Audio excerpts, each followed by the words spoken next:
Function होता है। इसके बाद हम जानेंगे कि ट्राइग्लिसराइड है हमें और बढ़ गया है तो हमारी बॉडी में क्या असर पड़ रहा है, क्या उसके बुरे सिम्टम्स हमें दिख रहे हैं। सबसे पहला कि आपका ब्लड जो होगा वो गाढ़ा और चिपचिपा हो जाता है। जब आपकी बॉडी में ट्राइग्लिसराइड की मात्रा बहुत अधिक हो रही है तो खून में फैट की मात्रा भी बढ़ जाती है। इससे आपका ब्लड गाढ़ा और चिपचिपा हो रहा है, जिसके कारण आर्टरीज में आसानी से ब्लड बह नहीं पा रहा है और इसका सीधा असर क्या होगा, दिल और दिमाग पे पड़ेगा।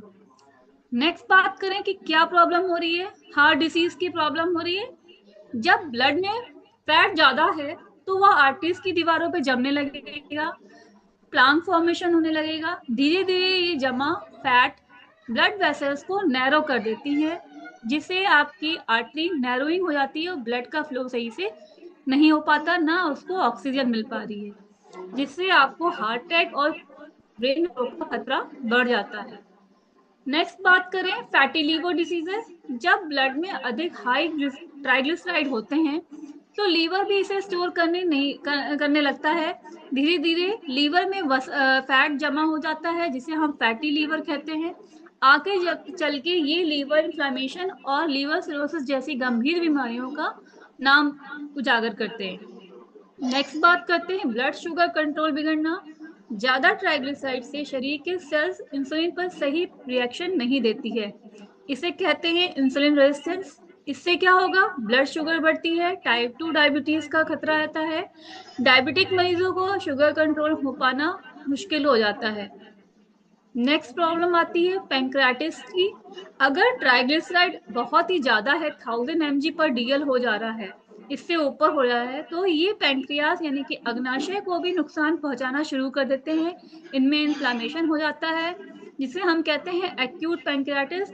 ये बहुत खतरनाक और दर्दनाक सिचुएशन हो जाती है। नेक्स्ट है प्रॉब्लम मोटापा और थकान। अगर ट्राइग्लिसराइड आपका बढ़ गया है तो यानी कि बॉडी में फैट स्टोर भी बहुत बढ़ गया है।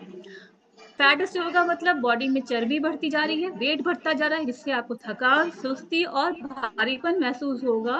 खासकर पेट के आसपास फैट जमा होगा। नेक्स्ट प्रॉब्लम है कि आपकी आई साइट और ब्लड और उसके ब्लड सर्कुलेशन में भी असर आएगा। कई बार ट्राइग्लिसराइड बहुत बढ़ जाता है तो रेटिना और छोटे ब्लड वेसल्स में भी फैट जमने लगता है, जिससे आपकी आई साइट वीक हो सकती है, ब्लड दिखाई दे सकता है, पैरों हाथों में झुंझुनाहट और सुन्नपन भी हो सकता है। अब बात करते हैं कि ट्राइग्लिसराइड और कोलेस्ट्रॉल में क्या डिफरेंस है, अंतर क्या है। जैसा कि मैंने बताया कि ट्राइग्लिसराइड क्या है, एक एनर्जी स्टोरेज फॉर्म है, बॉडी के अंदर एनर्जी को स्टोर कर रहा है। दूसरी ओर कोलेस्ट्रॉल क्या है, एक मोम जैसा पदार्थ है जिससे हमारा लीवर बनाता है। ये बॉडी की सेल्स की दीवारें बनाने, हार्मोन और विटामिन डी के डेवलपमेंट में बहुत इंपॉर्टेंट रोल प्ले करता है। अगर सरल शब्दों में कहें तो ट्राइग्लिसराइड शरीर को ऊर्जा देते हैं, जबकि कोलेस्ट्रॉल शरीर के स्ट्रक्चर और मरम्मत में काम आते हैं। दोनों की थोड़ी मात्रा तो आवश्यक होती है, बट अगर ये अपने लेवल से ज्यादा बढ़ जाते हैं, अधिक हो जाते हैं, तो हृदय रोग, स्ट्रोक और अन्य गंभीर बीमारियों का सामना करना पड़ सकता है। एक बात ये भी कि ट्राइग्लिसराइड और कोलेस्ट्रॉल एक दूसरे से जुड़ते हैं, क्योंकि दोनों लिपोप्रोटीन से होते हैं, लिपिड प्रोफाइल होती है और ये ब्लड में एक साथ पाए जाते हैं। दोनों का शरीर में अलग अलग काम, डिफरेंस यही है कि दोनों का अलग अलग फंक्शन है, लेकिन उनका आपस में बैलेंस होना बहुत इंपॉर्टेंट होता है। ट्राइग्लिसराइड का स्तर अधिक होता है तो गुड कोलेस्ट्रॉल को कम कर देता